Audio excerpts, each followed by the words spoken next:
माझे आई वडील विटा थापायचे आणि ते ऊसाच्या कामाला जायचे. म्हणजे वेगवेगळे जे दगड वगैरे फोडायचं असतात ना, ते सगळं माझ्या मम्मी पप्पानं केलं काम.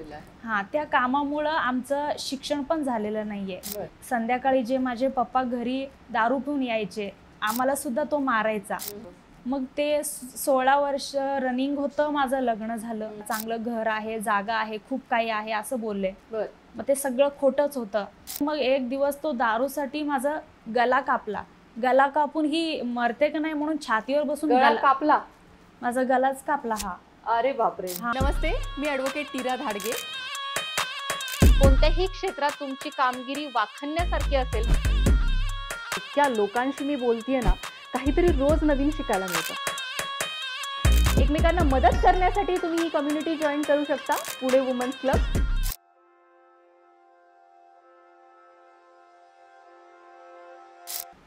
नमस्कार, मी ॲडव्होकेट नीरा धाडगे तुमचं सहर्ष स्वागत करत आहे पॉडकास्ट विथ नीरामध्ये. महिला हा शब्द जेव्हा आपण बघतो किंवा एक नारी हा शब्द जेव्हा आपण घेतो, तेव्हा फक्त क्षेत्र किंवा ती कोणत्या क्षेत्रामध्ये काम करतेय किंवा ती काय करतेय नाही करते ह्याच्यापेक्षा तिच्या आयुष्यामध्ये काय काय घडलंय आणि ती कशातनं वरती आली आहे हे पण पाहणं आपल्यासाठी खूप गरजेचं असतं. आणि जेव्हा आपण कुणाचं तरी बॅकग्राऊंड चेक करतो किंवा खूप गोष्टी आपल्याला बघायला मिळतात. एखाद्या महिलेचं आयुष्य हे ती जन्मल्यापासून म्हणजे आई वडिलांकडे असल्यापासून ते जेव्हा तिचं लग्न होतं तेव्हा 360 डिग्री चेंज होतं. जेव्हा ती प्रेग्नेंट होते तेव्हा 360 डिग्री चेंज होतं. जेव्हा तिचं एज्युकेशन पूर्ण होतं किंवा नाही होत तेव्हा तिचं आयुष्य पूर्णपणे बदलतं. आणि ह्या सगळ्यामध्ये जेव्हा मुलं मोठी होतात किंवा बाकीचं काही होतं तेव्हा सुद्धा ते आयुष्य पूर्णपणे चेंज झालेलं असतं. आज आपण असा एक पॉडकास्ट घेत आहोत ज्याच्यामध्ये मला तुम्हाला जी महिला आहे तिचं बॅकग्राऊंड जे आहे ते सांगायलाही खूप आवडेल. आणि एवढी खडतर परिस्थिती असून सुद्धा ती किती होपफुल आहे हे सुद्धा शिकण्यासारखं आहे खूप सारं. आज आपल्याबरोबर आहेत रेश्मा शिंदे मॅडम. नमस्ते मॅम. आज नमस्ते. खूप छान वाटतंय तुला इथे बघून आणि तू आम्हाला अप्रोच केलं ह्याच्याबद्दल माझे खूप खूप म्हणजे तुझे आभार की तू आज आमच्यापर्यंत आलीस. कुठून आली आहेस? मी आता रायकर मळावरून आले. बर. हां. आणि मी तळेगावला राहते. तिथं 24 तासाचा जॉब करते. एक 1.5 वर्षाची मुलगी आणि 6 वर्षाची मुलगी आहे. मी त्यांना सांभाळते. आणि तिथले त्यांचे फॅमिली पण खूप छान आहेत, मला खूप सपोर्ट करतात. म्हणजे मी कसं तिथं पोचले हे पहिल्या स्टार्टिंगपासून मी सांगते. मी आता माझ्या आई वडिलांसोबत आहे. माझे मम्मी पप्पा खूप एकदम गरीब आहेत. त्यांना शाळा शिकवण्यासाठी पण पैसे राहत नव्हते. माझा वडील पण खूप दारू प्यायचा. काय करायचं ते काम काय करायचं? हां, माझे आई वडील विटा थापायचे आणि ते ऊसाच्या कामाला जायचे. म्हणजे वेगवेगळे जे दगड वगैरे फोडायचं असतात ना, ते सगळं माझ्या मम्मी पप्पानं केलं काम. हां, त्या कामामुळं आमचं शिक्षण पण झालेलं नाहीये. मग माझे पप्पा दिवसभर माझे मम्मी काम करायचे माझ्या पप्पांसोबत, पण संध्याकाळी जे माझे पप्पा घरी दारू पिऊन यायचे, माझ्या मम्मी जेवण वगैरे बनवायची, जेवायला वाढून द्यायची. मग तो दारूच्या नशामध्ये ताटात पाय ठेव, तोंडावर फेक आणि आम्हाला सुद्धा तो मारायचा. बाहेर आम्हाला ढकलायचा आणि ढकलून माझ्या मम्मीला मारायचं खूप. मग तरी माझ्या मम्मीला एकदा विटानं मारलेला. मग ते डोक्यातनं रक्त येत होतं. आम्ही सगळे उपाशी झोपलेलो त्या दिवशी, काहीच जेवायला वगैरे नव्हतं. तरी माझी मम्मी 5:00ला उठून विटं थापायला गेली. हां, 4:30ला गेली विटं थापायला. आणि माझे छोटे छोटे 2 भाऊ होते माझे. मग त्यांना मी झाडाखाली घेऊन खेळायची. मग माझी मम्मी मग ते विटं थापून झाल्यावर मग सकाळी 6-7ला येऊन वरण भात वगैरे काहीतरी बनवायची. मग आम्ही जेवायचो. मग मी होती 5-6 वर्षाची. तेव्हा मला खूप मम्मीचं अंतकरण बघू वाटत नव्हतं, खूप रडू यायचं. तरी मी तिच्या हाताखाली भांडी घास, झाडू मार, कपडे धु आणि माझ्या छोट्या छोट्या पोरांना मी माझ्या भावांना मी सांभाळायची. बरोबर. मग एक दिवस माझ्या पप्पांनी हदच पार केली. मग माझ्या मम्मीला रूम बंद करून एवढं मारायचं, कोणाचं पण ऐकत नव्हता. मग त्या दिवशी मारून मग बाहेर येऊन तो अंगणात झोपला, अंगणात. मग झोपल्यावर मग तेव्हा माझी मम्मी रात्री आम्हाला उठवली. माझ्या मम्मीला 3 मुली आणि 2 मुलं आहेत. मग आम्हाला रात्री उठवली, मग आम्हाला सांगितली चला आजीच्या घरी जाऊ. मग आम्ही रात्रोरात पळून गेलो आमच्या वडिलांना सोडून आजीच्या घरी. आजीच्या घरी गेल्यावर मग माझी आजी विचारत होती काय झालं एवढं तुम्ही एवढं रात्री आला आणि काय झालं. मम्मीच्या डोक्याला खूप लागलेलं, काय झालं मग विचारत होती. माझी मम्मी फक्त रडत होती, काहीच सांगितली नाही. पण मी सांगितलं की असं असं झालंय, माझ्या पप्पानी मारलंय मम्मीला, खूप मारलंय. एक दिवस पण आम्हाला व्यवस्थित जेवण नाही भेटलं, काय नाही, खूप मारलंय. मग आजी बोलली आता तुम्हाला जाऊन देणार नाही, तुम्ही इथंच राहा. मग ती आम्हाला कपडे वगैरे घेऊन आली, जेवायला वगैरे दिली. मग आम्ही एकदम पोट भरून एकदम जेवलो आम्हाला. हां, जेवल्यावर मग एक 8 दिवस होतो तर लगे अजून आला माझा वडील घेऊन जायला माझ्या मम्मीला. मग ते माझ्या आजोबांचे पाया पडायला लागले, मी परत नाही करणार, असं नाही करणार, द्या, आम्ही एकटा काय करू, माझं पोटाचा हाल चाललंय, असं चाललंय, असं खूप काय बोलून माझ्या मम्मीला परत घेऊन चालला होता. मी खूप रडत होती, मी नाही जाणार, कारण की डोळ्याने मी सगळं बघितलेलं होतं. मला जायची अजिबात इच्छा नव्हती. तरी गेलो आम्ही. तर मला ना आजीजवळच सोडली ती शाळा शिकण्यासाठी. मग माझी आजी मला हॉस्टेलला टाकली. कितवी मध्ये शिकलीस तू? मी 7वी पर्यंत शिकले. पहिलीलाच मला हॉस्टेलला टाकले रुद्देवाडीला. मग तिथं मी 6वी पर्यंत शिकली.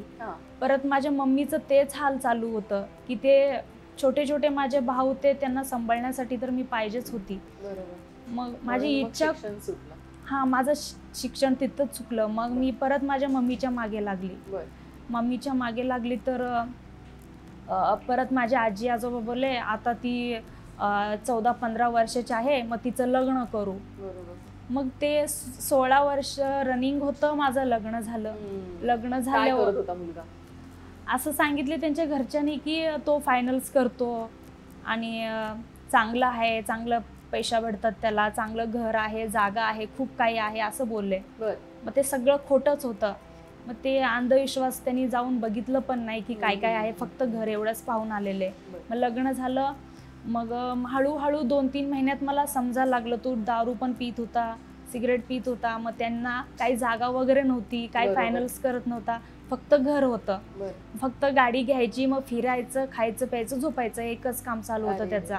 मग घर कसं चालत होतं? माझे सासरा ते म्युन्सिपाल्टीत कामाला होते, त्यांना 30-35 हजार होतं. सासरे चालवायचे? हां, सासरे चालवायचे घर माझं सगळं. तू कधीपासून कामाला लागली मग जॉब?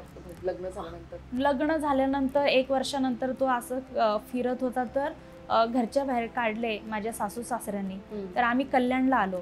कल्याणला आल्यावर तेव्हा माझ्याकडं माझ्यापाशी 2 मुली होते. मग तेव्हा 2 मुली होत्या? हां. 16 वर्षाची असताना लग्न झालं आणि 2 नाही, एक, हां, 2 वर्षात 2 वर्षात 2 मुली झाले. कारण की जेव्हा लग्न झालं मे 12ला, मग लगेच हां फेब्रुवारी 22ला मुलगी झाली. म्हणजे 10-11 महिन्यात, लवकरच. आम्हाला काहीच कळत नव्हतं, नॉलेजच नव्हतं काही. ते बाहेर कल्याणला राहायला गेला? हां, कल्याणला राहायला आलो. मग तिथं जॉब भेटत नव्हता 15-1 महिना. माझी मम्मी मला हेल्प केली. मम्मी हेल्प केली तर माझ्या नवऱ्याला तिथं टाटा शोरूम मध्ये वर्कशॉप इथं कामाला लागला. मग त्याला 9,000 सॅलरी होतं.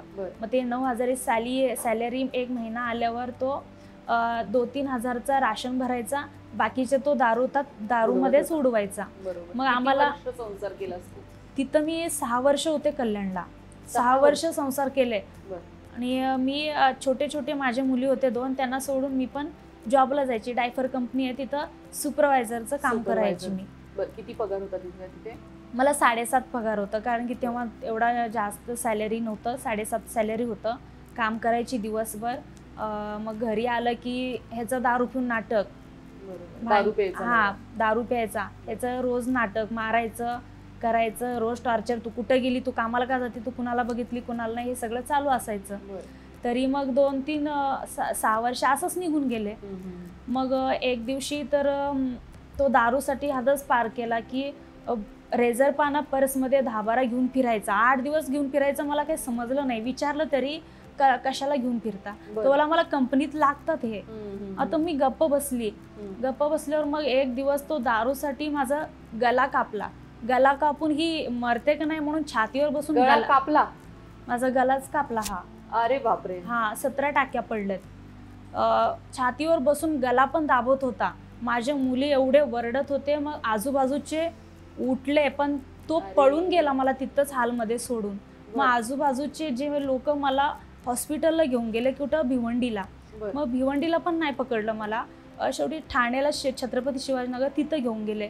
मग तिथं मला 17 टाक्या वगैरे घातले. माझी मम्मी रडत रडत आली तिथं बघायला. पूर्ण रक्त गेलेलं, माझे हातपाय एकदम एवढे झालेले, पूर्ण एकदम आदिवासी असतात ना, एकदम पैसे नाही दिले म्हणून तो माझा गला कापला. मग हॉस्पिटलला ॲडमिट झाली. तर 8 दिवसात माझी मम्मी मला इथं नवले हॉस्पिटलमध्ये घेऊन आले. 1 महिना ॲडमिट केली तिथं. मग तिथं रक्त वगैरे चढवले, सलाईन वगैरे सगळं लावले. मग तरी माझ्या अंगात एनर्जी येतच नव्हती, चालता येत नव्हतं, असं वागता येत नव्हतं. एवढी खराब परिस्थिती झालेली. तोपर्यंत माझ्या मुलींना पण लक्ष देणार कोणच नव्हतं. माझी मम्मी म्हणून जाम रडायचे. तरी मग 1-1.5-2 महिन्यात मी थोडीशी बरी झाली. मग आता माझ्या डोक्यात विचार येत होतं की बसून तर काही चालणार नाहीये, काही ना काही करावंच लागेल. मग तेव्हा मी काय केली, छोटे मोठे घरकामात 2 तास 3 तासाचं मी ते करत होती काम, म्हणजे तेवढंच तात्पुरतं खर्चासाठी. परत मी विचार केला, आता मुलींना नाही शिकवलं तर माझ्यासारखं त्यांचं पण हाल होईल. म्हणून मी त्यांना हॉस्टेलची शोध काढली. माझ्या प्रिया मॅडम होती, त्यांचा नंबर भेटलेला. त्यांना मी रिक्वेस्ट केली. त्यांनी खूप मना केले मला. 1 वर्षभर सतवले त्यांनी पण, की मी नाही घेणार. त्यांचे हातापाय जोडले, माझे जे रक्त वगैरे दाखवले, माझा असं हाल आहे, माझ्या मुलींचं पण असंच हाल होईल, मला नवरा नाहीये, कोणी बघणार नाहीये, बघा मॅडम म्हणून मी रिक्वेस्ट केली. मग त्यांनी तेव्हा माझ्या मुलींचं ॲडमिशन केला. ॲडमिशन केल्यावर मग त्या दोन्ही मुलींना मी हॉस्टेलला टाकली. हॉस्टेलला टाकल्यावर मग मी काय केलं, 2-2 तासाचं काम करून काही मला काही परवडणार नाहीये. 2 मुली आहेत, त्यांचं सगळं भविष्य माझ्या हातात आहे, काही ना काही करूनच ठेवावं लागेल. मग मी विचार केला, म्हणजे शेजाऱ्यांना विचारलं की काही असं जॉब आहे की मला 15,000 पर्यंत भेटू शकेल. मग त्यांनी मला आयडिया दिली की तू 24 तासाचं काम कर, तुला परवडेल, तुला खाणं पिणं सगळं त्याच्यात जाईल, मग तुला पैसे पण भेटतील. मला 2-3 जणांनी सांगितला, नंबर पण दिला. मी फोन केल्यावर मग सांगितले, हा मला 2 मुली आहेत, 1 2.5 वर्षाचे आणि 1 6 वर्षाचे, त्यांना सांभाळायचंय आणि तू ये, तुला मी 20,000 देतो, असं बोलले. एवढी खुश झाले मी. 20,000 कधी हातात घेतली पण नव्हती, एवढी खुश झाले. मग गेले मी, लगेच दुसऱ्या दिवशी जॉईन झाले. तर महिना 20,000 देतात. मी छोटे मोठे बिशा लावते. बिशा लावते. मग ते बिशी लावून मी कानातलं घेतलं, अंगठी घेतली, मंगळसूत्र घेतली. खूप छान लोक आहेत ते. त्यांच्यामुळं मी चांगले कपडे घालायला शिकली, चांगलं खायला शिकली. मुलींना आता तू, मुलगी कितवीला आहे तुझी? माझी आता मुलगी 1 पहिलीला आहे आणि 1 अंगणवाडीत आहे. शिकवणार का त्यांना? खूप शिकवणार त्यांना. हॉस्टेलमधून मी कारण की माझ्या सारखी परिस्थिती त्यांना जगायला नकोय. कारण की मी कसं संसार केले 10 वर्ष त्याच्यासोबत, ते माझं मलाच माहिती आहे. 1 दिवस असं नाही गेलं की अर्धा पोटी जेवत होतो. कधी भेटतही नव्हतं जेवण, फेकून द्यायचा स्वतः जेवून. माझ्या मुलीही माझ्यासोबत तसली परिस्थिती काढलीच. तसं काढायचं नाहीये, खूप शिकवायचंय मला त्यांना. काय तुझे प्लॅन्स काय आहेत आता ह्याच्या पुढे? माझं प्लॅन आहे की मला मॉडेलिंग वगैरे करायची खूप इच्छा आहे आणि अल्बम सॉन्ग मध्ये जायची. म्हणजे सगळे लोक माझं कौतुक करायला पाहिजे, किती कष्ट केली आणि कसं सक्सेसफुल झाली, असं त्यांनाही आश्चर्य वाटायला पाहिजे होतं. त्यांना पण म्हणजे खुश होईल ते लोक पण. की तू फॉर्म वगैरे पण भरलेला आहेस मॉडेलिंगसाठी? मॉडेलिंगसाठी फॉर्म पण भरले, पण त्यांच्याकडून काही मला मेसेज वगैरे रिप्लाय नाही आला. आणि कुठेतरी पैसेही भरले होते अल्बमसाठी? आणि एक असा आला माणूस की तुला मी अल्बम सॉन्ग मध्ये घेतो, म्हणजे मराठी नऊवारी साडी वगैरे घालून ह्याच्यामध्ये मी तुला घेतो, असं नाशिकला आहे शूट, आणि त्याच्यासाठी तुला 20,000 रुपये द्यावं लागेल आणि आर्टिस्ट कार्ड काढण्यासाठी त्याला पण 3,000 लागतील, असं बोलले. मग मी पण त्याच्यावर विश्वास केली. त्याची आयडी पाहून मी विश्वास केली. त्याच्या आयडी मध्ये मोठे मोठे लोकांसोबत भेटणं वगैरे. त्याचं नाव होतं Satish MG. Satish MG. MJ. हा. बर. मग त्याची आयडी पाहिली, हा बाबा काहीतरी करेल आमच्यासाठी. मग त्याची आयडी पण चांगली होती. मग तो माझ्याकडून पहिला 3,300 रुपये घेतला आर्टिस्ट कार्ड काढण्यासाठी. त्याला आर्टिस्ट कार्ड काढलं नाही काढलं. तो बोलो मी तुला पाठवेन, तुला व्हॉट्सअपवर पाठवेन, मी नाशिकला गेलो नाही, असं तसं खूप काहीतरी बहाणा सांगून तो हे करायचा. मग मी वाट पाहिली. मग एक दिवस तो बोला की मला भेटायचं पुण्याला आणि तुला काय काय करायचंय, काय काय नाही, काय घ्यायचंय शूटिंगसाठी, हे सगळं तुला प्लॅन सांगणार आहे, तू मला भेट. मग मी माझ्या भावाला घेऊन त्याला 9 तारखेला भेटलं. भेटताना मग तो बोला की एक छोटासा बॅग घे, कपडे घे, असं शॉर्ट कपडे घ्यावं लागतील, शूज घ्यावं लागतील, असं तसं बोलला, आणि 20,000 रुपये द्यावं लागतील. तर मी त्याला बोलले ठीक आहे बाबा. बोलले तर मी ऑनलाईन करू काय का कॅश देऊ? तो बोल ऑनलाईन नको, खूप गडबड चाललाय माझा अकाउंटचा, मला कॅश देऊन टाक. मग तर मी पण करण्याच्या हौसामध्ये मी काही विचारच नाही केला, त्याच्या हातात 20,000 देऊन टाकली. मग तो 2-3 दिवस फोन उचलला, बोलला हा तुझी करेन काम करेन, पाऊस चालू आहे, हे चालू आहे, ते चालू आहे, असं बोलून पुढे ढकलला आणि तो फोन बंद करून टाकला.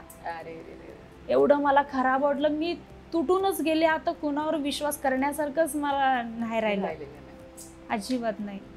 खूप मोठी गोष्ट आहे तुझी, आणि एका सिच्युएशन नंतर दुसरी, दुसऱ्या सिच्युएशन नंतर तिसरी, आणि आय गेस आता वय किती आहे तुझं?